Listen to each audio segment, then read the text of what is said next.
I also want to take this time to introduce our speaker, Pastor Datuk Dr. Daniel Ho. Right.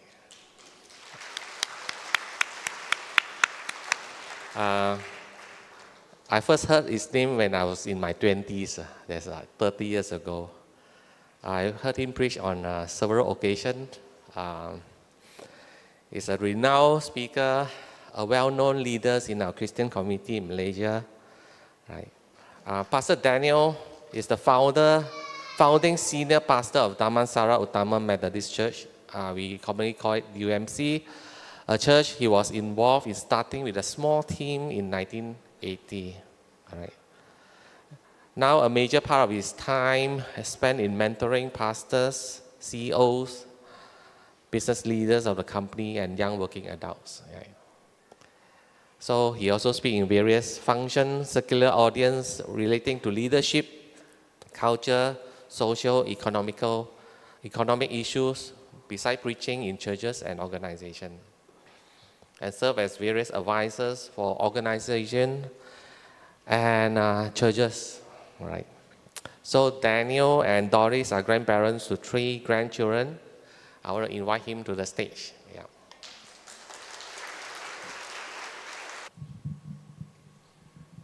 Well, good morning, brothers and sisters. Selamat pagi saudara-saudari sekalian. So good to see all of you here this morning.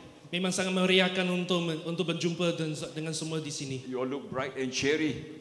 Memang ada semua di sini nampak sangat bermeriah untuk menyembah Tuhan. Say to your person on your left, I'm blessed to be sitting next to you. On your right, it's your privilege to sit next to me. Would you do that? Katanya kepada yang ke kananmu dan ke kirimu, sangat diberkat untuk menyembah bersamamu juga. Okay, right, fantastic. Well, I first preached here almost 40 years ago. Kali pertama saya berkhutbah di sini 40 tahun dahulu. That was in the days of Jurassic Park. Itulah pada masanya ada dinosaur di Jurassic Park. How many were here 40 years ago? Can I see your hands? Siapa di sini 40 Anyone? tahun lalu? Sila angkat tangan. Wow, there are a few Jurassic Park species around. Praise God. Memang ada orang dari purba dulu di sini. The rest of you, welcome to Jurassic Park where cavemen roamed the earth. Terima kasih dan selamat datanglah ke tempat zaman purba di mana dinosaur masih di sini. Because this weekend is Malaysia Day weekend. Hujung minggu ini adalah minggu hari Malaysia. And Pastor Mark wanted to speak about nation building. Dan Pastor Mark meminta untuk Pastor Daniel untuk menyatakan sesuatu tentang pembangunan negara Malaysia. So I will speak about Christian engagement in nation building. Jadi hari ini Pastor Daniel akan berkhutbah tentang penglibatan orang Kristian dalam pembangunan negara. We can read from Romans chapter 13 verses 1 to 7. Kita semua akan membaca daripada firman Tuhan Roma 13 ayat 1 ke 7. And after that Pastor Mark will read in Bahasa to all of us. Dan lepas tu saya akan membaca dalam bahasa Melayu untuk See, semua. normally in church when I preaching, I try to get everybody to read the word of God aloud together. Biasanya di dalam gereja semasa kita menyembah Tuhan, saya hendak mendorong semua untuk membaca firman Tuhan bersuara bersama-sama. 3 important reasons why I do this. Ada 3 sebab bahawa ia sangat penting untuk membaca bersama. Firstly, we are making a public proclamation of the word of God. Yang pertamanya kita sedang mengumumkan apanya firman Tuhan. Now you and I know, friends, living in Malaysia, we hear 5 public proclamations every day from somewhere. Kita tahu semua hadirin sekalian bahawa setiap hari 5 kali sehari kita mendengarkan proklamasi daripada kamu tahu siapa ni semua lah. Amen. Amin. Hey, are you Malaysians or not? Malaysians. Malaysia ke tidak? Right not. We hear 5 from the mosque or surah.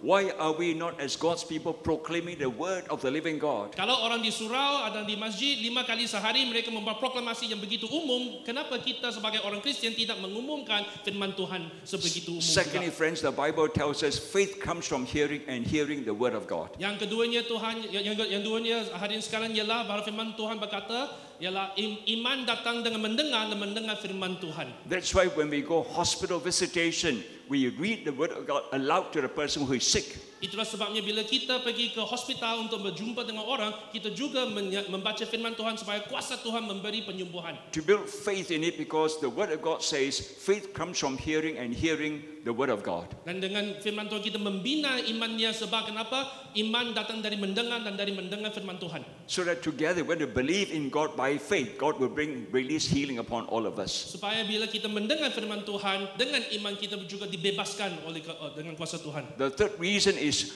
we want to establish the truth of God's word on earth as it is in heaven.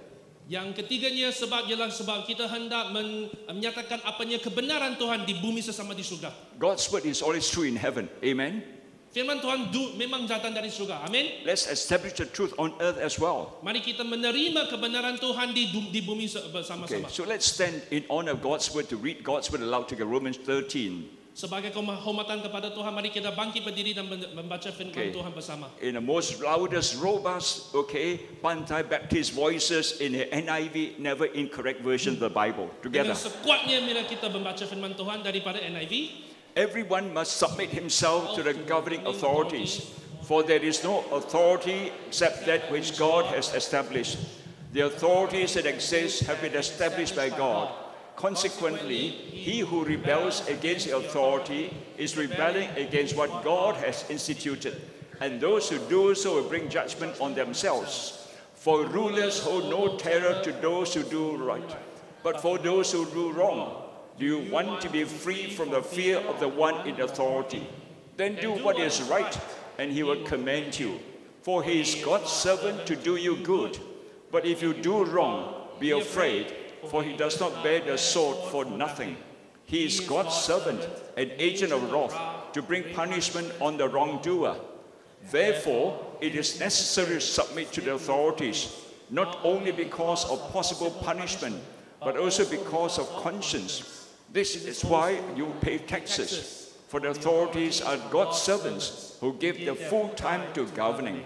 Give everyone what you owe him. If you owe taxes, pay taxes. If revenue, then revenue. If respect, then respect. If honor, then honor. Now in Bahasa. setiap orang harus tunduk kepada pihak yang berkuasa, kerana tidak ada kekuasaan yang tidak datang daripada Allah, dan pihak berkuasa yang ada telah ditetapkan oleh Allah. Oleh itu, sesiapa yang menentang pihak berkuasa menentang peraturan Allah, dan sesiapa yang menentang membawa hukuman ke atas dirinya. Pemerintah tidak menakutkan orang yang berbuat baik, hanya mereka yang berbuat jahat. Ingatkah kamu bebas daripada rasa takut terhadap pemerintah?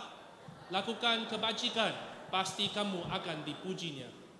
Pemerintah adalah hamba yang diamanahkan oleh Allah untuk membawa kebaikan kepadamu.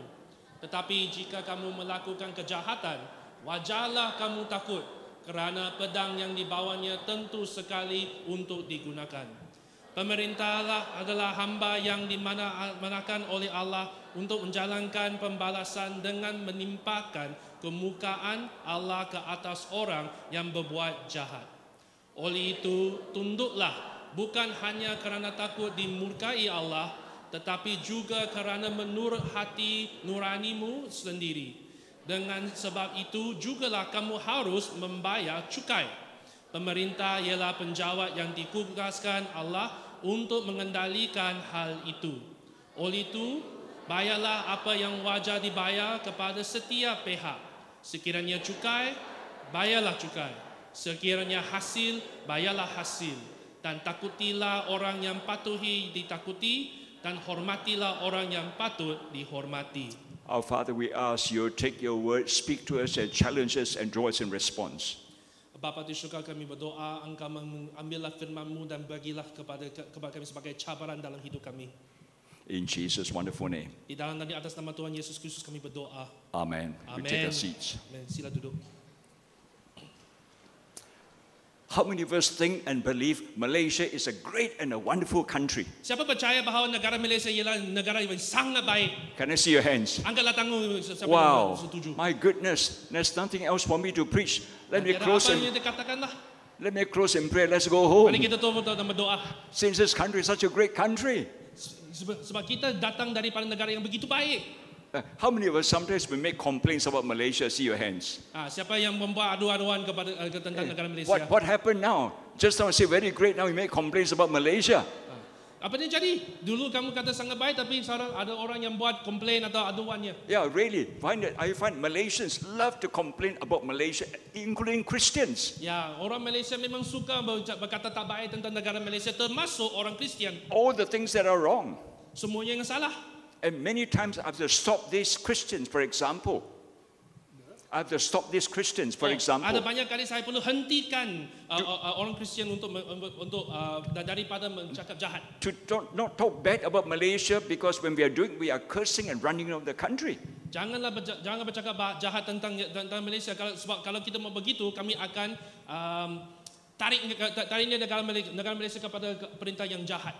As Christians, we should speak something positive. We want to together build our nation. Amen. Sebagai orang Kristian, kita perlu mengatakan kata-kata yang positif untuk mengangkat dan membangunkan negara. Amin. So when these people are negative, I will stop them. Jadi kalau ada orang yang negatif, saya kata henti. I say, can we not say something good about Malaysia? Kan bolehkah kita bercakap sesuatu baik tentang negara Malaysia? There are many good things about Malaysia. Ada banyak perkara yang baik tentang negara Malaysia. Amen. Amin. Let me rattle off just 5 good things about Malaysia. Katanya 5 sebab bahawa negara Malaysia negara yang bagus. Our infrastructure is world class. Nombor 1, infrastruktur ini memang ialah tahap yang sedunia. Our roads and bridges and highways, they are world class. Jalan raya, jambatan, lebuh raya memang sangat baik. Amen. Amin. Secondly, our travel and communication networks are fantastic. Yang kedua ialah network telekomunikasi kami ialah sangat baik. Flying in and out of airport is a zip really. Masuk dan keluar dengan pesawat memang sangat baik, sangat senang. Thirdly, the weather is wonderful. Yang ketiga, The weather is wonderful. cuaca sangat baik. We don't have to worry about summer wear, winter wear, spring wear, autumn wear. Tak payah risau kalau terlalu sejuk atau terlalu panas, kita semuanya satu cuaca yang baik saja. One wear, same wear, cheap wear some more. Satu kali pakai untuk 10 tahun dan sangat murah juga. Fourthly, the food is wonderful, wonderful. Yang empatnya ialah makanan sangat baik. Amen. Amin. Finally, the people are the best, especially for Pantai Baptist Church. Dan kelima ialah memang orang yang sangat baik, terutamanya gereja Pantai Baptist Church, termasuknya PBCBM juga. Yeah, so why we still quarreling this country is terrible, isn't it? Janganlah kata begitu jahat tentang negara It Malaysia. is so important, friends, for us to recognize that in our nation, God has put it is wonderful country, we should be thankful about. Kita perlu ingat sebagai warga negara Malaysia, Tuhan yang meletakkan kami di negara Malaysia dan kepada negara Malaysia memang kita perlu memuji dan menjunjung kasih kepada Tuhan Allah sebab atas kebaktiannya. And I'm sure God makes no mistakes in making us Malaysians or putting us here in Malaysia. Dan Tuhan Yesus memang tidak membuat silap untuk membiarkan kami menjadi warga negara Malaysia. In fact, there's a verse in the Bible, I call it a Malaysian verse. Ada satu ayat dalam firman Tuhan, Pastor Daniel mengatakan bahawa ia ialah ayat Malaysia. It's Acts chapter 17 verse 26. Ialah kisah para rasul pasal 17 ayat 6. Where it says, from one man, God made every nation of man. He designed for them to live wherever and exact places where they should live. Firman Tuhan berkata, tetapi apabila mereka tidak mencoba, 17:26. Okay. Sorry, this is just off the cuff without telling Pastor Mark in advance. Ayat 26 kata, daripada seorang manusia, dia menjadikan semua bangsa dan menyuruh kami menjadikan mereka mendiami di seluruh bumi. See, friends, it says there in that passage of scripture, God determined the time set for them and the exact places where they should live. Dalam firman Tuhan, Tuhan pun menyatakan bahawa dia sudah mengatakan masanya bila untuk kami menduduki di bumi ini. So therefore, God in His wisdom and economy has designed for us to be here in Malaysia. Jadi Tuhan memang mengadakan kami mengadakan kami di negara Malaysia pada masa kini, pada musim sekarang juga. Therefore, there must be the purpose of God for putting us here.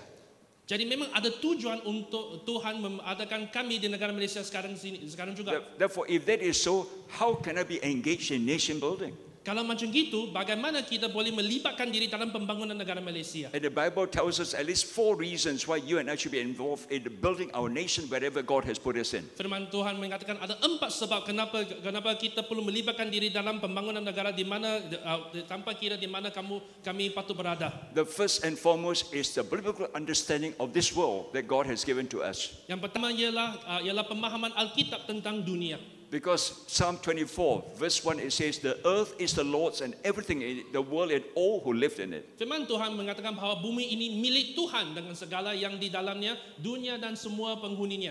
So this world we live in, it belongs to God. Dunia ini memang dimiliki oleh Tuhan. And because it belongs to God, therefore you and I, especially who are God's children, should be engaged, involved in this world. Dan oleh sebab bumi ini dimiliki Tuhan, memanglah kami sebagai anak Tuhan melibatkan diri dalam pembangunan dunia. And not withdraw and have nothing to do with this world. Ia tidak alasannya memang tidak payah daripada dunia ini. We should be world affirmers and not world deniers. Kita perlu menjadi orang yang mendorong dunia, janganlah menjauhkan dunia. Secondly, friends, what happens? The Bible tells us of our understanding theologically, okay, of who God is. Yang keduanya ialah kita ada pemahaman teologi tentang siapakah Tuhan. And that's how you notice when Isaiah chapter 5 verse 16 tells us like this. Jadi dan dari Yesaya ayat pasal 5 ayat 16 yang mengatakan sebegini. But the Lord Almighty will be exalted by His justice, and the Holy God will show Himself holy by His righteousness. Tetapi Tuhan alam semesta akan ditinggikan dalam keadilan, dan Allah yang Maha Suci akan menyatakan kesuciannya dalam pembenarannya. So we see here, friends, our God is a God of justice and righteousness. Jadi kita lihat bahawa Tuhan kita ialah Tuhan dalam keadilan dan juga apa yang maha suci. But He's also the God of truth. Dia juga Allah kebenaran. Because Jesus says like this to us in John chapter 14 and in verse 6. Sebab Tuhan Yesus menyatakan dalam Yohanes pasal 14 ayat 6. Jesus says, I'm the way, the truth and the life. No one comes to the Father except through me. Yesus mengatakan bahawa akulah jalan benar dan hidup. Tiada siapa yang boleh kembali kepada Bapa kecuali melalui aku. So because our God is a God of truth, justice and righteousness, that's the reason why, friends, you and I must be involved in this world that God is concerned about. Dan oleh sebab Tuhan ialah Allah tentang kebenaran, keadilan dan juga kemaruan, marilah kita bersama-sama melibatkan diri dalam pembangunan negara. So that where there is injustice and unrighteousness, we as Christians should be burdened and concerned about. Bila adanya ketidakadilan, memang kita perlu melibatkan diri dalam isu itu. Not only that, friends, we find that Solomon, when he was put into power, that's what, friends, this is told about King Solomon. Jadi kita boleh lihat juga bagaimana ia juga terjadi melalui Raja Solomon. Because here, 2 Chronicle chapter 9 verse 8, it says like this. 2 Tarawih pasal 9 ayat 8 kata macam begini. Praise be to the Lord your God, who has delighted in you and placed you on His throne as king to rule for the Lord your God, because of the love of your God for Israel, and His sight uphold them forever. He has made you king over them to maintain justice and righteousness. Segala puji bagi Tuhan Allahmu yang telah berkenan kepada Tuhan sehingga Dia mendudukkan Tuhan di takhta kerajaan yang ditetapkannya sebagai raja mewakili Tuhan Allahmu. Karena Allahmu mengasihi Israel dan kehendak meneguhkan mereka untuk selama-lamanya. Maka Dia pun mengangkat Tuhan menjadi raja atas mereka supaya Tuhan menegakkan keadilan dan kebenaran. So you notice, friends, Solomon is put there, right, on behalf of God to rule the nation of Israel, to ensure that His justice and righteousness that will be there. Jadi kita lihat semua bahawa Tuhan Allah memberikan Solomon untuk menjadi raja dan dia melambangkan Tuhan untuk memastikan keadilan dan kebaikan terjadi di negara-negara. And of course, if there is justice and righteousness, we know there will be truth undergirding the whole thing as well. Dan walaupun bahkan ada ketidakadilan, kebenaran akan kekal dan juga bersinar daripada itu. So therefore, as Christians, we're engaged with this world because firstly of the biblical understanding what this world is about, but the theological understanding who this God is. Jadi kita perlu melibatkan diri dalam pembangunan negara bukan sebab kita juga ada sebab dari firman Tuhan, kita juga tahu teologi tentang siapa Tuhan dan bagaimana Dia melibatkan kita dalam pembangunan negara. That's the third reason why. Ada yang alasan yang ketiga. It's God's command to human beings. Inilah perintah Tuhan kepada semua manusia. So Genesis chapter 1 and in verse 28 where it says, God blessed them and said to them, be fruitful and increase in number, fill the earth and subdue it, rule over the fish of the sea and the birds of the air and over every living creature that moves on the ground. Dari Kejadian pasal 1 ayat 28 yang berkata, Allah memberkati mereka lalu Allah berfirman kepada mereka, beranak cucuklah dan bertambah banyak serta penuhilah dan takluk bumi, berkewenangan dan atas ikan-ikan di laut dan burung-burung di udara dan atas segala makhluk hidup yang berkeliaran dan yang bergerak di muka bumi. So God has put human beings on earth to rule, subdue, and to dominate over the whole earth. Jadi Tuhan meletakkan manusia untuk memerintah seluruh dunia dan serta semua haiwan-haiwan dan juga semua ciptaannya di atas bumi ini.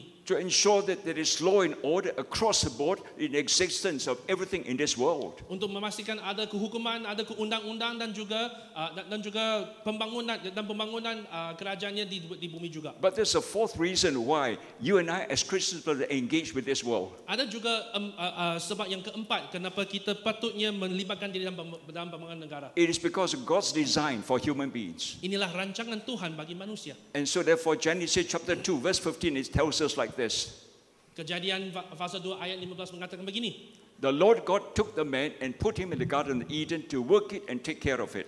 Tuhan Allah mengambil manusia itu dan menempatkannya di dalam Taman Eden untuk mengerjakan serta memelihara taman itu. So human beings are there to cultivate the land, to nurture the steward in such a manner that there will be culture as well as civilization existing in the process. Jadi Tuhan Allah mengambil manusia supaya bila dia mengejarkan atas bumi dan memelihara bumi ini, akannya budaya dan juga dan pemerintahan Tuhan di atas bumi juga. That's the reason out of that what happens is cultures and civilizations and nations starts to arise. Itulah sebabnya daripada manusia melalui pemerintahan dalam mengejarkan bumi ini, adanya budaya, adanya negara-negara, ada juga sivilisasi iaitu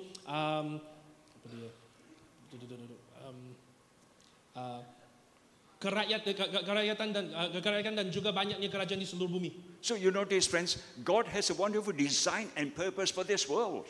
Jadi lihat saudara semua, memang Tuhan ada rancangan yang baik untuk dunia ini. And He has put us here to be involved, engaged with this world. Dan Dia hendak kita melibatkan diri juga dalam pembangunan negara dan pembangunan bumi Now, ini if juga. that is so, then how should we relate to the governing authorities then? Kalau yang macam begitu, bagaimana kita patutnya mengadakan pembangunan bersama pemerintah dunia ini? Because you notice here in Scripture, the Bible tells us a number of things about governing authorities that we come under as well.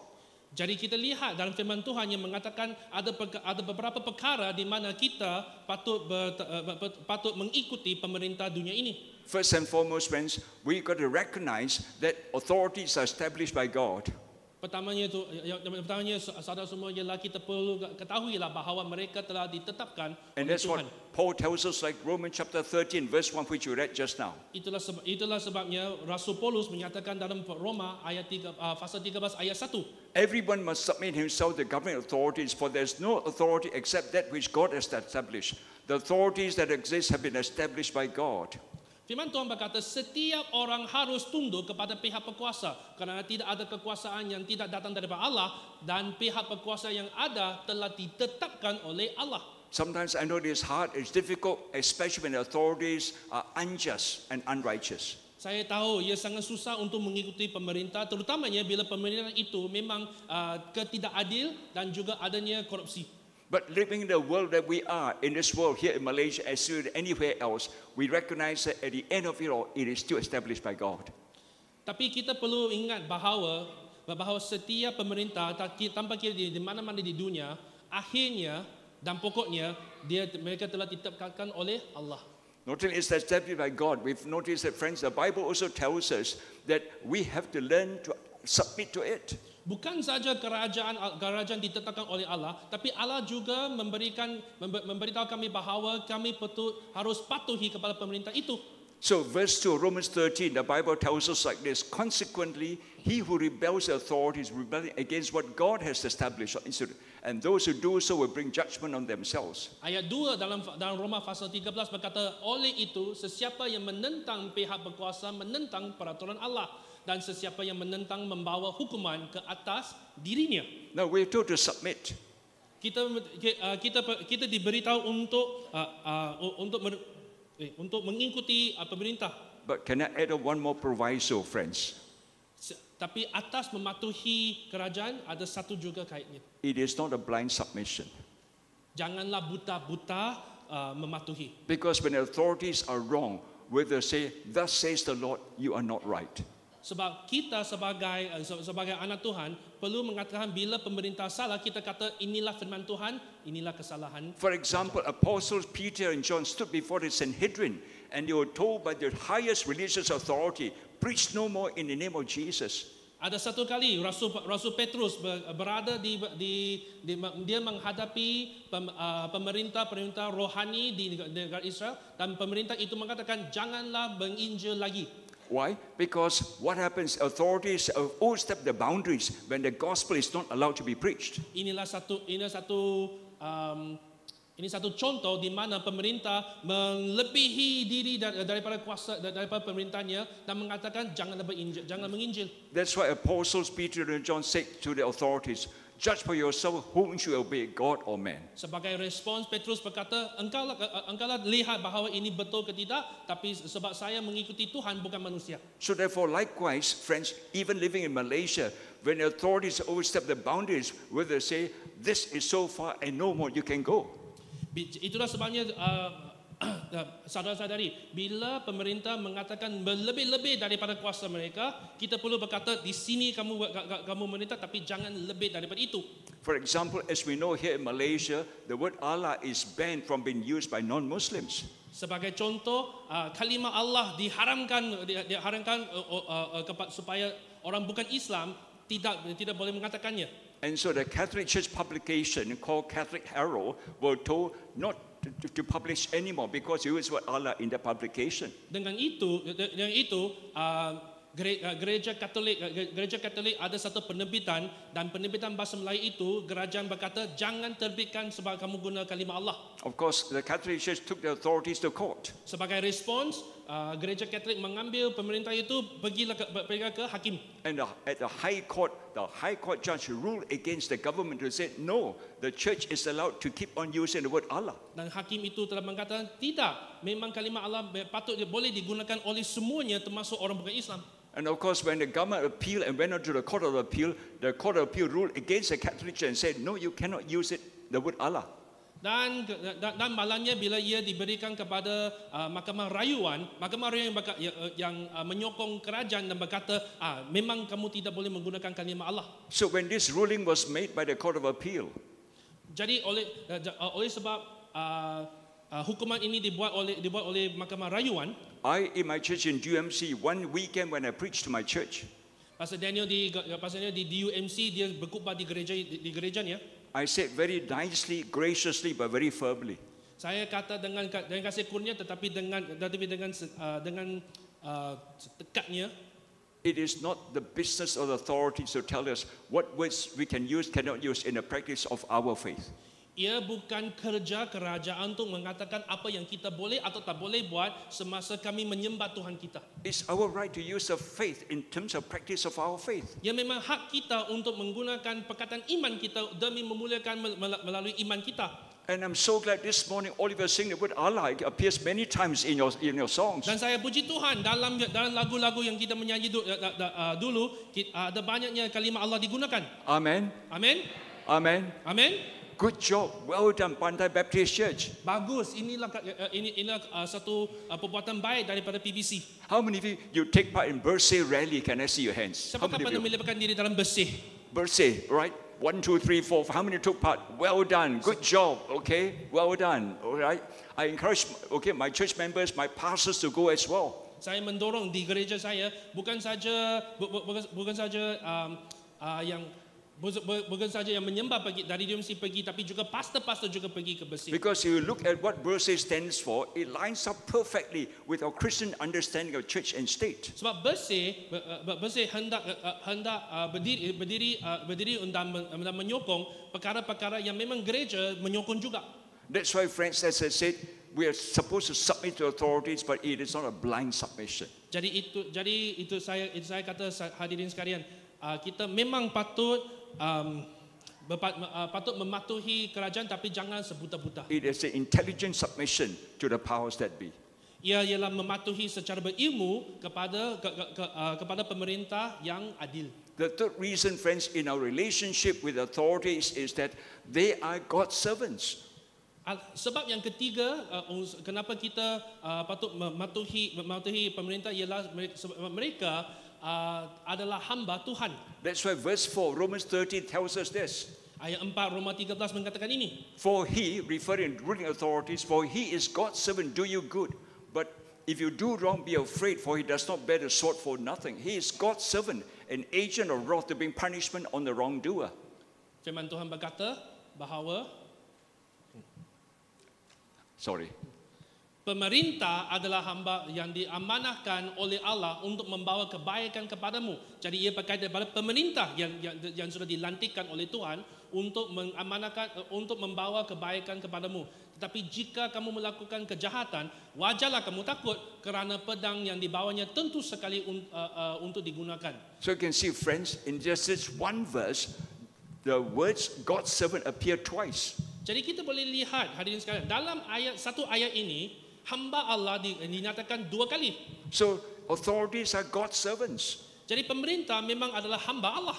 To punish those who do wrong and to uphold those who do right. So untuk orang yang jahat kita menghukum dan juga orang yang baik kita mendorong. But when they punish those who do right and uphold those who do wrong, the authorities have lost the right to rule. Tapi kalau kerajaan menghukum orang yang membuat baik dan mendorong orang yang buat tidak baik, memang kerajaan tidak layak untuk memerintah.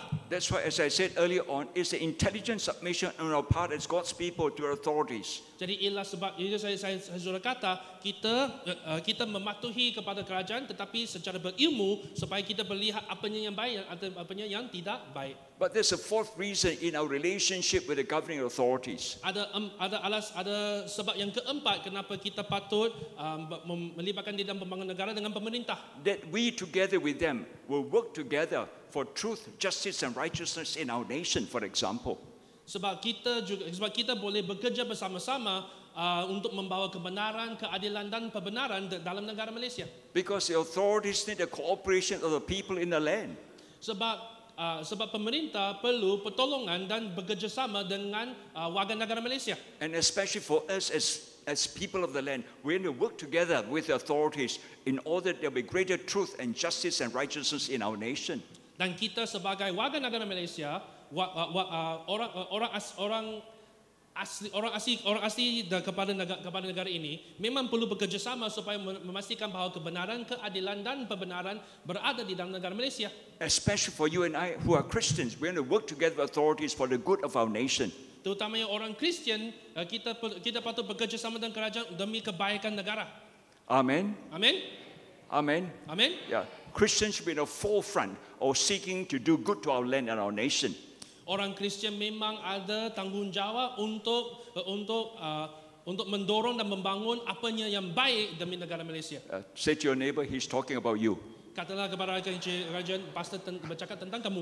That's what we are here for, isn't it? As Christians especially, contribute towards the good of our land and our nation. Inilah tujuan kami sebagai orang Kristian yang berakyat Malaysia. Kita patutnya membangunkan negara demi kebaikan. Friends, if that is so, therefore then how should we as Christians, therefore in this regard here, engage in nation building? Jadi kalau ia macam begitu, saudara sekalian, bagaimana orang Kristian terlibat dalam pembangunan negara? Let me suggest a few areas and things that you and I could be engaged in. Biar saya cadangkan ada beberapa cara di mana kita boleh melibatkan diri dalam pembangunan negara. First and foremost, friends, it is to pray for our nation. Pertama sekalian, terutamanya yang kita perlu berdoa demi negara Malaysia. And this is what, friends, Apostle Paul writing to Timothy in 1 Timothy chapter 2, verses 1 to 3, Paul writes like this. Rasul Paulus mengatakan dalam 1 Timotius pasal 2 ayat 1 ke 3 kepada Timotius sebegini. Come, why don't we all read together aloud? Together, come. Mari kita membaca semuanya bersama-sama. I urge them, first of all, that requests, prayers, intercession, and thanksgiving be made for everyone, for kings and all those in authority, that we may live peaceful and quiet lives in all godliness and holiness. This is good and pleases God our Savior. Pertama-tama aku menyuruh supaya permohonan, doa, syafaat dan kesyukuran dinaikkan untuk semua manusia, untuk raja-raja dan semua yang memegang kuasa, supaya kita hidup aman, tenteram, saleh dan penuh hormat. Inilah yang baik dan diredai oleh Allah penyelamat kita. So friends, this is a first responsibility for us as Christians, Jadi kawan-kawan, inilah tanggungjawab pertama kita sebagai warga negara Malaysia beragama Kristian. to pray. Doa. And prayer is powerful and important. Dan memang doa ialah memang doa sangat berkuasa dan sangat penting.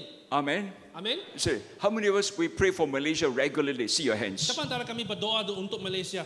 Wow. Well done. God bless you all. Puji Tuhan, semoga Tuhan memberkati kamu semua. How many of us pray, especially in a run of the general elections 14 in May 2018? Siapakah terutama berdoa tentang oh dia. Okay. Tentang Malaysia semasa apanya umum G14. G14 what's the General elections 14. elections. Pilihan raya umum ke-14 tahun 2018. All right. Okay. Great. Can you see how many of us we pray for our nation? Siapakah pada musim itu ada berdoa demi negara Malaysia? Yeah. Many churches, I believe probably you also, you have overnight prayer for our nation on May the 8th, May the 9th, isn't it? Ada banyak gereja seperti PBC yang adanya dia berdoa satu malam demi pilihan raya umum ke-14 pada In masa fact, itu. the Sunday before I was preaching in Singapore, Ahad lalu saya berkhutbah di negara Singapura. May the 6th I was preaching in St. Andrew's Cathedral, the Anglican Cathedral in Singapore. Di Mei 6 saya berkhutbah di gereja St. Andrews Presbyterian. Halfway through my sermon, all three services I stopped. Di tengah-tengah saya berkhutbah, saya henti. I said, I want to speak to Malaysians who are here in this audience. Saya berkhutbah, saya nak bercakap kepada orang Malaysia di sini. So I appealed to them, can you all Malaysians who are here working in Singapore, living in Singapore, for goodness sake perform your national duty on May the 9th, election day? Saya menyatakan kepada orang Singapura, orang Malaysia yang berada di Singapura, saya merayu, baliklah ke Malaysia dan buatlah tanggungjawab kebangsaanmu. Because every single vote counts. Sebab setiap undi memang dikira. Amen. Amin. Right now. And Betul many tak? of us gather on May the 8th to pray like crazy for next day what's going to happen. Dan pada Mei 8 kita semua berdoa banyak-banyak kali supaya untuk apa yang akan terjadi lepas pengiraan pilihan raya itu. And praise God. God heard our prayers and a miracle took place on May the 9th. Dan memang puji Tuhan satu mujizat terjadi pada Mei 9. You and I know what happened May the 9th. Kita semua tahu apa terjadi pada Mei 9. There was such a euphoria across the country. Dia memang sesuatu kita berasa sangat baik tentang apa yang terjadi. So much so that even Malaysians living overseas, you want to move back to Malaysia now. Sampai orang Malaysia yang hidup di luar negara mereka nak balik ke Malaysia. I know people move back because why? They felt there's a new day and a new dawn for Malaysia. Ada banyak yang balik dari luar negara untuk kembali ke Malaysia sebab mereka ingat bahawa inilah musim baru untuk negara Malaysia. So Malaysia got hope, got future. Amen. Jadi memang Malaysia adanya harapan untuk masa depan. Amin. So you and I, friends, must realize and recognize the importance and the power of prayer for us as Christians. Jadi kita semua hadirin sekalian perlu ingati bahawa doa memang ada kuasanya.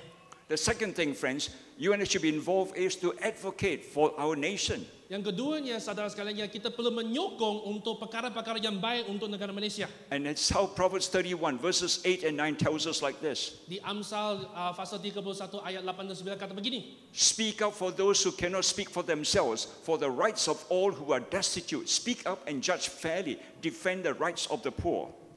Bukalah mulutmu demi mempertahankan orang bisu dan bagi hak semua orang yang hampir lenyap. Bukalah mulutmu, adililah secara benar. Belalah hak orang miskin dan orang melarat. So friends, here we are told to speak on behalf of the poor, the needy, the marginalized. Jadi untuk orang miskin dan juga orang yang melarat, kita perlunya menyokong mereka. This is what advocacy is all about. Inilah apa maksudnya bagaimana untuk menyokong. That as Christians we cannot keep quiet when there's injustice and unfairness. Sebagai orang Kristian kita tidak boleh berdiam diri untuk bila kita lihat ketidakadilan. When people abuse and taken advantage of. Bila ada orang yang ambil kesempatan atas orang lain. Whether in a workplace, in society, wherever they are. Tanpa kira di mana, di kerja atau di mana mereka berada. See, I'm involved in journeying with business leaders, some of them in this country. Saya melibatkan diri untuk mendorong pemimpin di negara, pemimpin perdagangan dalam negara ini. And some of these companies are big, huge companies here in Malaysia. Di Malaysia ada company dan koperasi yang sangat besar. I said to them, I don't just look at your senior management and how good they are right at the top with you. Saya berkata kepada mereka, saya tidak melihat sahaja kepada pemimpin-pemimpin yang tinggi dalam koperasi ini. I look all the way down to your workers, to your cleaners and your sweepers. Saya lihat sampai ke bawah, sampai ke pekerja-pekerja atas lantai dalam I koperasi want ini. to know how you treat them. Saya nak lihat bagaimana kamu I also want to menolong know, mereka. I also want to know how you pay them. Saya nak lihat bagaimana kamu memberi gaji kepada mereka. And sometimes for some of your workers, you need to provide housing for them. Dan ada beberapa kali untuk pekerja kita ada perumahan untuk mereka. I want to know what is the state and the condition of the housing you provide for them. Saya nak lihat bagaimana keadaan perumahan yang engkau memberi kepada pekerja kamu. You cannot say, Pastor, everybody does it, so what's wrong? Kita tak boleh kata pastor semua orang lain ada buat sesama, kita buat sesama juga. I say it is wrong because we are Christians. Saya kata ia bukan sebab saja kita Kristian. And as Christians, friends, it is so important to treat our workers with dignity and respect. Terutama untuk orang Kristian, kita perlu ingat bahawa kita perlu menyokong dan juga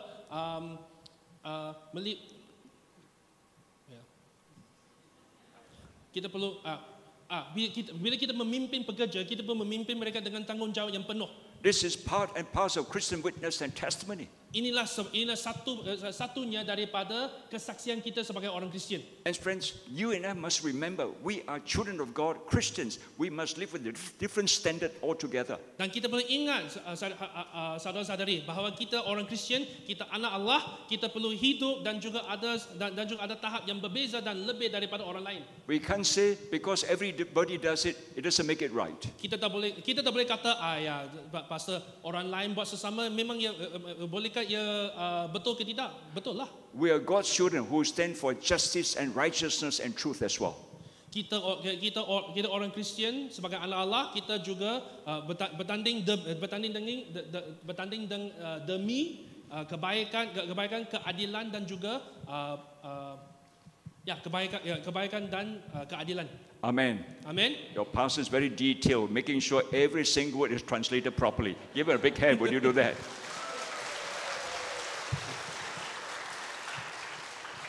I know people translate for me is hard work. Memang susah untuk menterjemahkan untuk Pastor Daniel. Dia pun tahu. Because I tend to speak very fast. Dia cakap sangat cepat. Because I'm like a bullet train that tries to give as much as possible, therefore. Dia seperti kereta api yang pantas, dia hendak memberikan dengan sebanyak ilmu secepat mungkin. No, I'm talking about him, not about me. Memang dia bercakap tentang diri sendiri lah, bukan yang daripada saya. Friends, that's the third reason why you and I as Christians got to be engaged in nation building. Ada sebab yang ketiga bagaimana kita perlu melibatkan diri untuk pembangunan negara. To be a reconciling agent. Kita ada tanggungjawab sebagai pengantara kedamaian. And that's how you notice, friends, the Apostle Paul writes to us in 2 Corinthians chapter 5 and in verse 18. Rasul Paulus menyatakan sebegini di 2 Korintus pasal 5 ayat 18. Paul says, all this is from God, who reconciled us to himself through Christ and gave us the ministry of reconciliation. Rasul Paulus berkata, semuanya datang daripada Allah yang telah mendamaikan kita dengan dirinya melalui Kristus dan mengamanahkan kepada kami tugas mulia untuk mengusahakan pelayanan pendamaian itu. So therefore, friends, living in our nation, we seek to really, as much as possible, get people being reconciled with God. Jadi hadirin sekalian, memang kita sebagai orang Kristian yang duduk di Malaysia, kita ada tanggungjawab untuk mendamaikan semua rakyat Malaysia. That's the greatest and the most important reconciliation. Inilah tanggungjawab pendamaian yang paling penting untuk seluruh dunia, yaitu pendamaian kembali kepada Tuhan. Because when they reconcile with God, their lives will increase, will change and transformed. Sebab sesiapa yang mendamaikan diri kepada Allah, hidup mereka akan berubah dan juga dibangunkan oleh kuasa Roh Kudus. That's why everywhere I go, I try to get people to be reconciled with God. Itulah sebabnya di mana-mana saya pergi, saya akan cuba dengan sedaya upaya untuk mendamaikan orang kembali kepada Tuhan. For example, just yesterday I was speaking, at a group, right, that comes from Kuala Lumpur Methodist, Wesley Methodist Church. Contohnya semalam saya berkhutbah kepada satu kumpulan yang datang daripada Gereja Wesley Methodist di Kuala Lumpur. About 100 of them. 100 orang. Most of them are senior citizens. Kelebihannya ialah orang warga emas. I look at them, their hair like mine, all running away. Saya lihat mereka rambut mereka rambut perak sesama macam dia. So once upon a time we got long hair. Now we are longing for hair. Dulu kita ada rambut panjang, sekarang kita hendak lebih lagi rambut atas kepala Once kita. upon a time we loved Rolling Stones. Dulu kita suka Rolling Stones. How many rock band Rolling? How many see rock? Siapa ingat band rock itu, Rolling Stones? Wow. So once upon a time we loved Rolling Stones. Dulu pada masa dulu kita suka Rolling Stones. Now we struggle with kidney stones. Sekarang kita ada isu batu ginjal. God have mercy upon all of us. Ya Tuhan ampuni kita semua. And nowadays sometimes we come down from our double-story house. Ya, jadi sekarang kita ambil tangga turun daripada tingkat kedua dalam rumah kita. And when we come downstairs, we say, why did I come downstairs for? Ada banyak kali bila kita lepas kita datang dari tingkat 1 ke bawah, kita ingat kita sudah ingat kenapa saya How datang many ke can bawah? identify with that? See your hands. How many? Siapa pernah ada macam gitu? Wow. Datang dari atas ke bawah dan dulu. Say to your neighbor, your friend is not up. Your turn will come very soon. Katanya kepada orang yang muda, jangan ingatlah giliran kamu akan datang juga. Really, time passed by very quickly. Memang masa akan lalu dengan begitu In a cepat. blink of an eye, so many years have gone past. Dalam sekelip mata banyak tahun sudah lalu. So in a blink of an eye, I'm 74 years old. Dalam sekelip mata saya sudah 74 tahun. Okay, and this is scary Dan ini sangat menakutkan. because your runway is getting shorter and shorter. Sebab jalan akhirnya semakin lama semakin dekat. That's why my urge, we must maximize our life for the kingdom of God. Dengan itu saya merayu kita perlu memaksimalkan hidup kita demi Tuhan. Because in God's kingdom, there is no retirement. Sebab dalam kerajaan Allah memang tiada masa berpencen. Amen. Amin. We serve all the way to the end. Kita berkhidmat dan melayani Tuhan sampai akhirnya. So yesterday, you know the topic they assigned to me? Ya, semalam topik yang diberikan kepada saya untuk berkhutbah ialah The oldest is more than 90 years old. yang paling tua ialah berusia 90 tahun. And the topic they assigned to me is this: Topik yang diberikan untuk saya untuk berkhutbah ialah ini. how to age gracefully and fruitfully. Bagaimana berumur dengan karunia dan juga berbuah. Ask a young man to speak to old people about aging. Dia minta orang muda untuk berkhutbah kepada orang tua. So I spoke to them. Jadi saya bercakap pada mereka. At the end, one medical doctor, 81 years old, coming to the meeting with his wife, also a doctor for the first time. Ada satu suami isteri 81 tahun, mereka dua juga doktor. He came out to me and said, Pastor, what you say is so remarkable. Dia berkata, Pastor, apa yang kamu telah bercakap sangat menakjubkan. You talk like a doctor. Memang kamu cakap macam doktor. I said, I'm a quack doctor. Dia doktor tak? Dia doktor. I said, no, I actually an engineer before. Dulu dia jurutera. Doktor jurutera, bukan doktor itu. And he was so impacted by what I said. Dia memang terujar terhadap firman-Nya. At the end, I sat down with him and the wife and led him and the wife both to faith in Christ. Pada hari itu juga dia menginjil kepada suami isteri dan suami isteri itu kembali menerima Yesus sebagai juru selamat See, dan Tuhan friends, mereka. can I say that many unfortunately have heard the amazing good news of Jesus Christ? Ada banyak orang yang masih memerlukan berita baik Allah.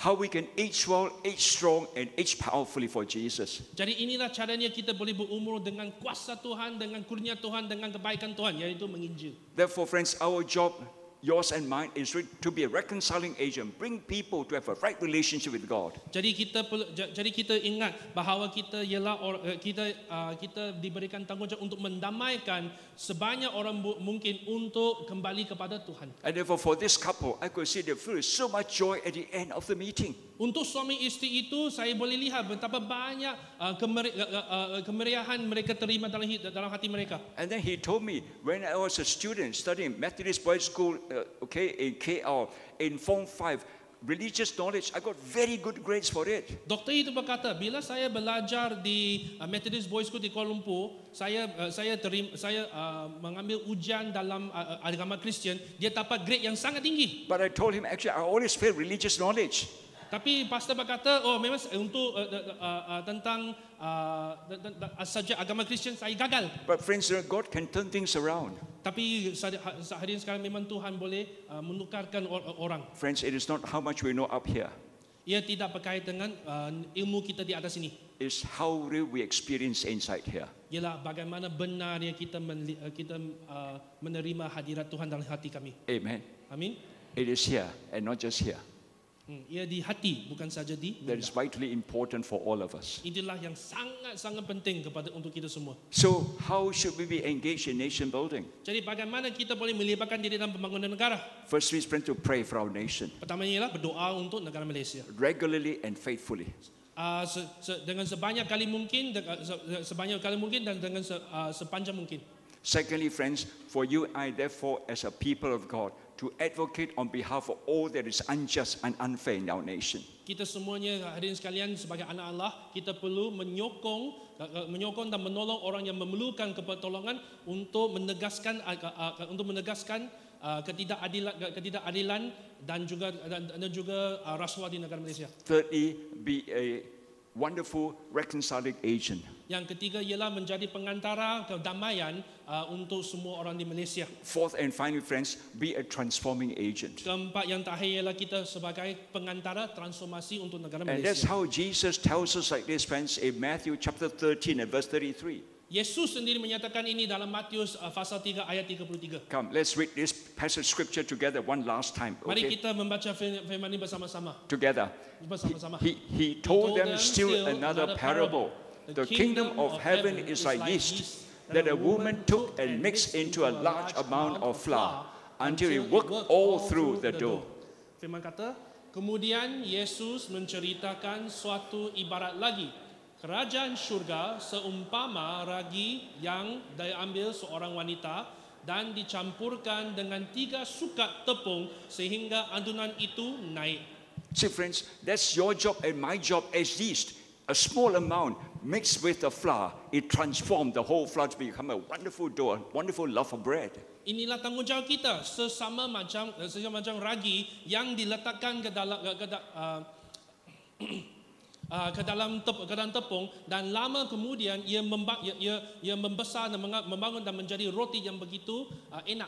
That's my challenge, friends, oftentimes to all of us who are there working in a workplace or a marketplace, Saya merayu kepada semua yang bekerja di koperasi-koperasi di negara Malaysia. or to students in school, college, and universities, Sama juga kepada pelajar di sekolah atau di universiti. or those of us who are homemakers in our neighborhood, Atau orang yang kerja berumah tangga di komuniti kita. or those of us who are retired senior citizens with friends around us.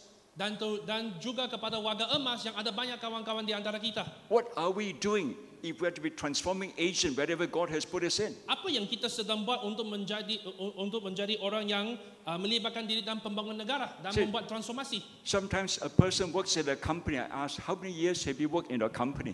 Saya bertanya kepada orang yang bekerja dalam company, berapa tahun kamu sudah kerja dalam company Say, ini? 5 years. Ada orang kata 5 tahun. I say, how many have you led to faith in Christ? Dan saya tanya, berapa orang kamu telah menginjil dan mengambil orang kepada iman dalam Yesus? And he tells me 0. Dan dia kata kosong. I say, mana boleh? Dia kata mana boleh? How can? Right? Fantastic translation. You work for 5 years. What does faith mean for you in a workplace? Kamu sudah kerja di company itu 5 tahun. Apakah maksud iman dalam hidup kamu semasa kamu bekerja di company itu?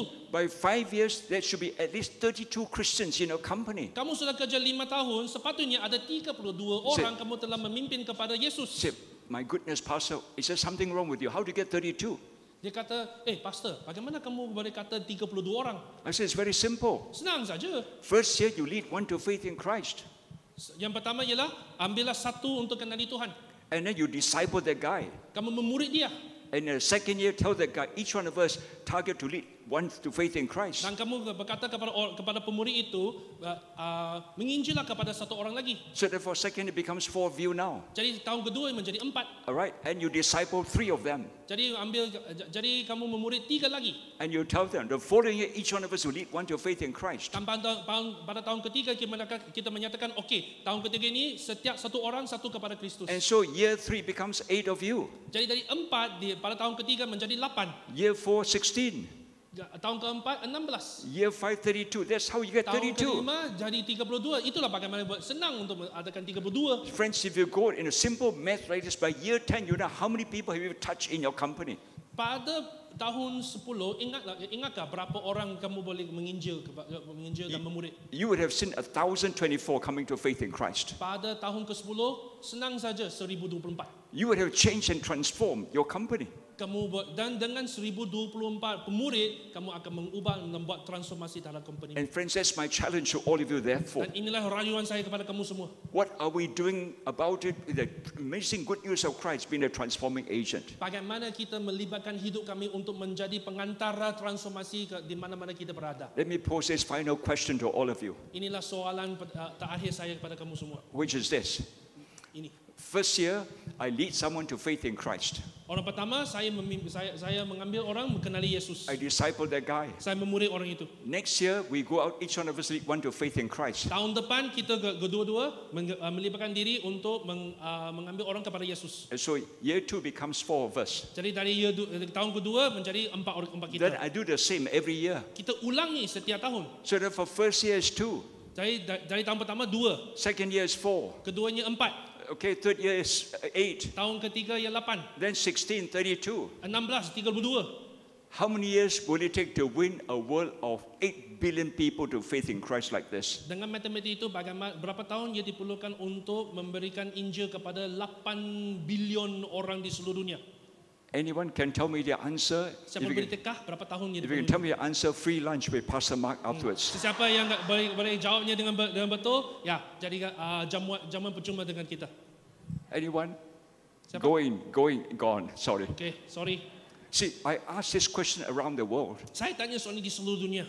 I preach in more than 40 countries in all 6 continents. Saya sudah berkhotbah di 40 negara di semua benua di seluruh dunia. So far, one young man gave me the answer. Cuma satu orang muda boleh bagi saya jawapan itu. And this young man gave me the answer in a church in Shenzhen, China I preached in. Dan orang itu dia ialah orang pemurid Tuhan di Shenzhen di China.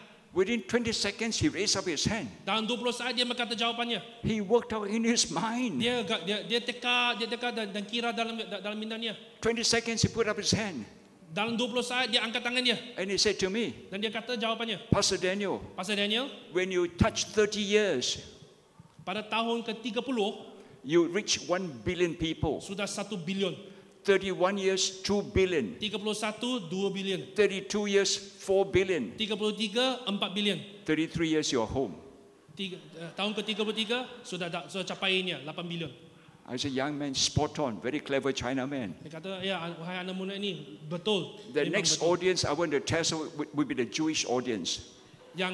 Yang satu orang lain saya nak buat teka ini kepada mereka ialah orang Israel. Whether the Orang Jews Yahudi. are as smart as Chinese or not. Saya nak tengok kalau orang Yahudi sebijak macam orang Cina. You have just missed a wonderful lunch with Pastor Mark now. Kamu sudah hilang peluang untuk dapatkan jamuan percuma dengan So friends, pastor. can I say, Mother Teresa was asked, Mother Teresa diberikan soalan, what's your goal in life, Mother Teresa? apakah tujuan hidup kamu? You know what is her response? Kamu tahukah apa Mother Teresa kata? To change the world. Dia kata untuk ubah dunia ini. Wow, we thought this must be very arrogant, very proud to make that kind of goal. Kita ingat Mother Teresa ini hidung tinggi. Bagaimana dia boleh mengubah dunia seorang sendiri? And she said this, Dengan itu Mother Teresa kata, one at a time. satu demi satu. Just one at a time. Satu demi satu. And if you do this like this, what I just mentioned, friends, in many of you in your lifetime, you can change the whole world. Dan satu persatu setiap kali dengan masa lebih kurang kita boleh mengubah seluruh dunia. So change Malaysia, where got problem? Jadi mengubah Malaysia susahnya ke? Amen. Amin. You are not convinced anymore. Yeah, seriously, friends, you and I must seize every moment, every opportunity to make it count for Jesus. Kamu dan saya perlu mengambil kesempatan setiap masa untuk mengadakan transformasi demi Kristus. Amen. Amin. Okay, since you are such a good audience, let me close with one final example for all of you. Inilah satu contoh terakhir untuk kamu semua. I was flying from Kuala Lumpur with my wife Doris to Cairo, Egypt for me to preach in this great church called Casa Dubara. Saya ambil pesawat untuk pergi ke Mesir di mana saya hendak berkhutbah di Casa Musara di Kairo. It's the largest church in the whole of Middle East. Today is 7,000 strong. Ialah gereja yang paling besar di seluruh Timur Tengah, 7,000 orang. In the first sector, we flew from Kuala Lumpur to Abu Dhabi, stayed for the night with a Malaysian friend, and then flew onwards to Cairo. Pada mulanya kita ambil pesawat dari Kuala Lumpur ke Abu Dhabi dan bermalam di situ dengan satu keluarga Malaysia di How Abu many Dhabi. people, how many people been to Abu Dhabi? See your hands. Siapa pernah di Abu Dhabi? Wow, well-traveled lot here. Pantai Baptist, very banyak wealthy cuti-cuti. people here. Okay, and so we stayed with a Malaysian friend. Next morning, before he took us to the airport, he said, Daniel Doris, I'd like to take you to the presidential palace for a visit. Jadi saya bermalam dengan keluarga Malaysia di Abu Dhabi, dan esoknya sebelum pergi ke lapangan terbang, saya kata, Pastor Daniel, saya nak jemput kamu kepada rumah presiden yang I was berdekatan. surprised. I said, you mean we ordinary people can go to the presidential palace? Wah, terkejut saya. Kita orang biasa boleh masuk ke dalam rumah presiden. Yes, it used to belong to the Emir of the Sultan of Abu Dhabi. He has turned over to the state government, and the state government is converted into a 6-star hotel. Dulu rumah presiden itu dimiliki oleh Emir Abu Dhabi, iaitu putra atau raja. Tapi bila dia serahkan kepada kerajaan, dan kerajaan mengubahnya kepada hotel 6 bintang. Yeah, I said 6-star. Why not come? Let's go. Ini hotel 6 bintang. Jom, mari kita pergi. My goodness, the hotel, everything is big and huge. Wah, di hotel ini semuanya besar, semuanya menakjubkan. Even you sit in a chair, your difficulty is getting out from the chair. Kerisi kamu duduk itu, wah, ia sangat besar, ia sangat susah untuk bangkit lagi. Anyway, on the way out, I told my wife, let's use the toilet. Dan sebelum kita pergi, saya berkata pada Doris, mari kita guna bilik air dulu. Because at least the toilet is free of charge. Sebab sekurangnya bilik air itu percuma. Clever Malaysian, anything free, let's go for it. Memang orang Malaysia bijak, apanya percuma guna saja. So she used the ladies, I used the gents. Jadi Doris gunakan bilik air perempuan, saya guna bilik air lelaki. After that, I walked to pick up a paper napkin to dry my hands. Lepas itu saya nak mengambil itu tisu untuk keringkan tangan. There's a hotel staff, a very smart hotel uniform, handing over to me the paper napkin. Ada satu ahli staf, dia berdiri di dalam bilik air itu, tanggungjawabnya ialah memberikan tisu kepada I orang. said, thank you so yang much guna air. indeed, okay, for serving us and keeping the toilet clean for the comfort, convenience hotel guests. Saya berkata kepada ahli staf itu, terima kasih kamu di sini untuk memastikan bahawa bilik air ini bersih, dan kamu juga melayani berkhidmat kepada kami juga. I said, what's your name? Siapa nama And adik? the name tag here, Mandakali. Namanya berkata Mandakali. I said, where you from? Mandakali dari mana? India. Dari India. Which part of India? Di mana di India? Chennai.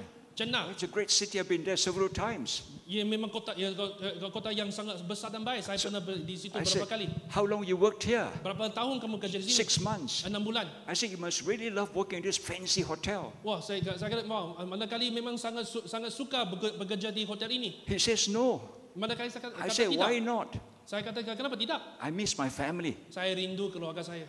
I said, Mandakali, my name is Daniel Ho. Dia kata, Mandakali, nama saya Pastor Daniel Ho. You're very special. Memang engkau orang yang begitu khas. Out of 7 billion, God take a pastor to meet you in the toilet. Dari 7 bilion orang, Tuhan telah merintahkan untuk kamu berjumpa dengan pastor dalam bilik air. Of all people, God sent a pastor to meet you here in the toilet. Dari semua orang di seluruh dunia, dia Tuhan mengatakan untuk adakan pastor di dalam bilik air ini untuk memberi Injil So I kepada shared with him Jesus. saya menginjil kepada dia. And I challenged him to trust in Jesus Christ as Lord and Savior. Saya merayu kepada dia, percaya kepada Yesus sebagai Tuhan dan Juru Selamat. He said, okay. Mandakali kata I said, okey. that's very good, Mandakali.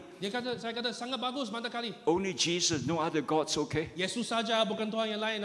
Because in Hinduism, they believe in 330 million gods. Sebab dalam agama Hindu, mereka percaya ada 330 juta dewa-dewa. So adding one more Jesus, we got problem right now. Jadi tak susah untuk tambah Yesus saja I dalam said, permintaan mereka. only Jesus, no other gods. Jadi saya kata Yesus saja, bukan He Tuhan yang lain. said, okay. Mandakali kata I okey. led him to faith in Christ. Saya mengambilkan masuk ke dalam iman. Now, how many of you would like to meet my friend Mandakal in heaven one day? Can I see your hands? Siapa yang hendak berjumpa dengan Mandakali di surga suatu hari? Wow, so many of you. God bless you. I love this Wow, puji fantastic Tuhan. church, Pastor Mark. Haleluya.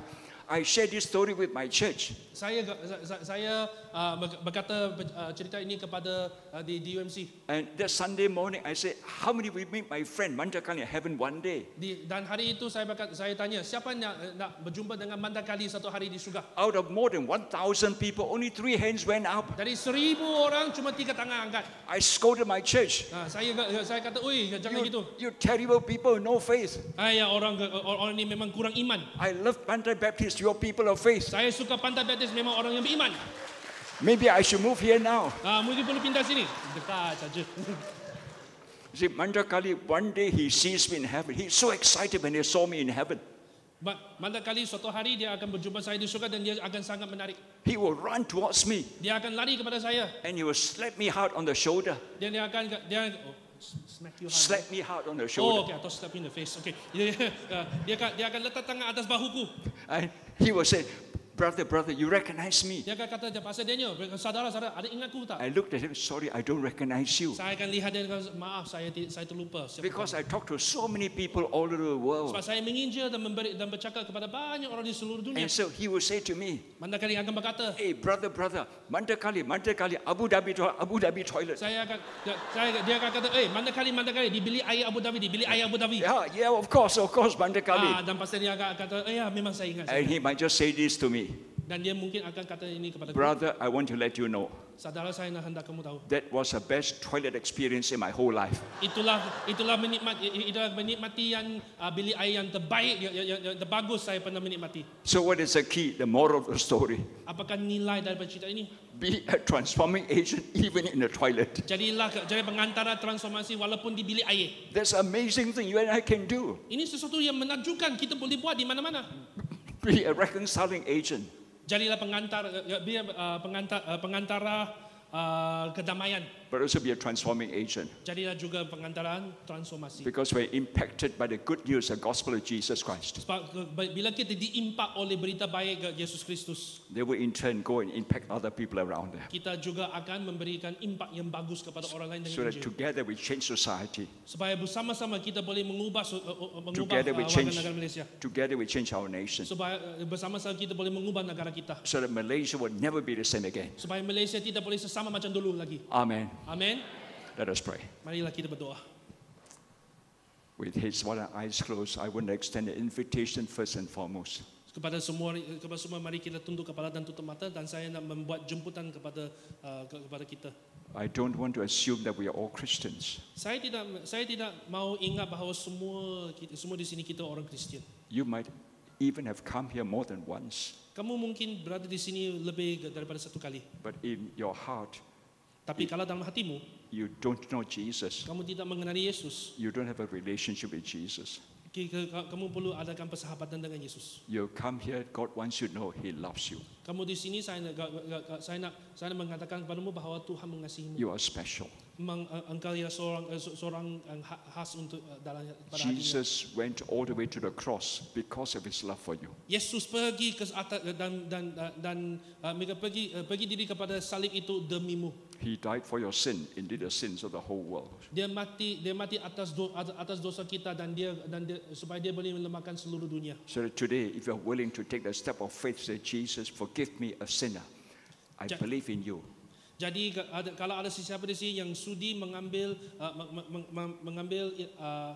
iman daripada Tuhan dan berkata, ya Tuhan, kamulah juru selamatku, kamulah Tuhanku. You are in for the start of a wonderful walk with Jesus. Kalau kamu kata begitu, kamu akan memulakan hidup kamu yang baru dalam Yesus Kristus. So with heads bowed and eyes closed, Jadi dengan kepala tunduk dan mata tutup, if you like to trust in Jesus today, sesiapa yang hendak beriman kepada Yesus hari ini, at a count of 3, wherever you're seated, could you raise up your hand? dalam kiraan 1 ke 3, angkatlah tanganmu. Raise up high so I can see your hand. I want to pray for you. Angkatlah tanganmu dengan setinggi mungkin supaya saya boleh berdoa untukmu. Are you ready? Sedia tak? 1, 2, and 3. Can I see your hand? Anyone? Angkatlah tangan sekarang. Is there anyone? Ada You, sesiapa? you may be a child. God loves every Mungkin kamu child. anak. Yes. Thank Tuhan you. Yesus menyukai Yes. Yesus Thank you. sebagai anak. Anybody else? Puji Tuhan, terima kasih. Yes. Yes. Another one Hallelujah. upstairs. Yes. Thank Ada you. seorang Anybody di atas. else? Puji Tuhan. Yes. Ada Anybody siapa else? lagi? Siapa lagi yang hendak menerima Yesus hari ini? Could you say after me this prayer? Those who put up their hands, and church, can I ask you to join in to pray aloud with these people to encourage these people? Tolong ulangi doa ini dengan saya. And so you say after me, those who put up hands, church, join in as well. It's okay? Jadi tanpa kira kamu angkat tangan ke tidak, tolong ulangi sesama saya. So say after me, Lord Jesus Christ, I want to thank and praise you for your love for me. Lord Jesus, I want to say that I'm a sinner. I believe you died on the cross for my sins. Please forgive me of my sins and come right now into my life.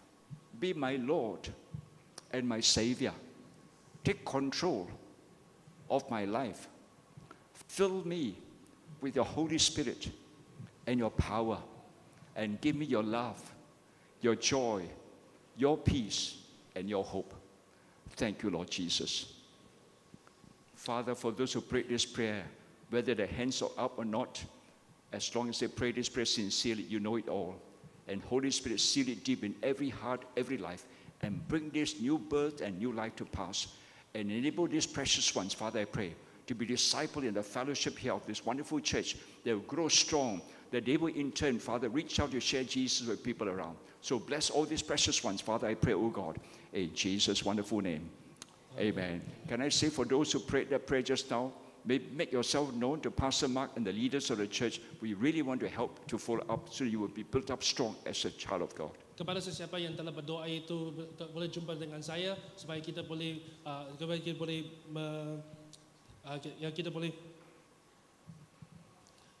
memuji Tuhan bersama-sama dan juga ikutilah bersama dalam pemuridan. Okay, can I ask you to stand? I want to pray a closing prayer for all of us together. Mari mereka bangkit berdiri. Saya nak buat doa penutupan untuk semua. Pray that God will use us indeed to be reconciling, transforming agent in our nation where God has put us. Saya nak berdoa supaya Tuhan menggunakan kita semua sebagai pengantara kedamaian dan pengantara transformasi untuk negara ini. If you don't mind, can I ask you to raise up your hands like this? Mari kita angkat tangan bersama-sama. Because this is a great posture. Ini menunjukkan ini satu posture yang baik. A posture of humility. Dengan ini kita mengatakan bahawa kita rendah hati kepada Tuhan. And God loves the humble in heart. Dan Tuhan memang suka orang yang berendah hati kepadanya. But it's also a posture of receptivity. Ia memang satu posture untuk melambangkan penerimaan. Because God wants to pour His grace, His goodness into our lives. Tuhan hendak memberikan kasih kurnia dan aman damai dan kebaikan kepada kita. So Heavenly Father, I pray for all these my precious brothers and sisters. Jadi Bapa di syurga, saya hendak berdoa untuk semua saudara-saudariku di sini. Thank you for the lives and the faith and faithfulness. Terima kasih untuk hidup mereka, iman mereka dan kebaikan mereka. Fill each one again with the Spirit and your power. Penulilah mereka sekali lagi ya Tuhan dengan Roh Kudus-Mu dan juga kuasa-Mu. And enable them to live as faithful disciples of Jesus Christ in Malaysia. Bolehkanlah mereka untuk menjadi pemurid yang beriman terhadap-Mu di negara Malaysia. Use them to be reconciling, transforming agent for you. Gunakanlah mereka sebagai pengantara transformasi di negara Malaysia. So that together, Father, I pray, we will build a great nation. Supaya bersama-sama Tuhan kita boleh membangun negara yang sangat baik. So that many in our land will be touched, saved, and transformed. Supaya akan ada banyak orang di negara Malaysia akan menerima berita baik-Mu dan juga menjadi pemurid-Mu dan juga diberkati oleh-Mu ya Tuhan. So that Malaysia will never be the same again. Supaya Malaysia tidak boleh sesama macam dulu. So bless all of us, Father, I pray. Kepada kita, berkatilah kepada kita semua ya Tuhan. In Jesus' wonderful name. Di dalam nama Tuhan Yesus Kristus. And all God's people say, Dan semua Amen. Amen. We're going to give a clap offering to Jesus. Amen. Amen.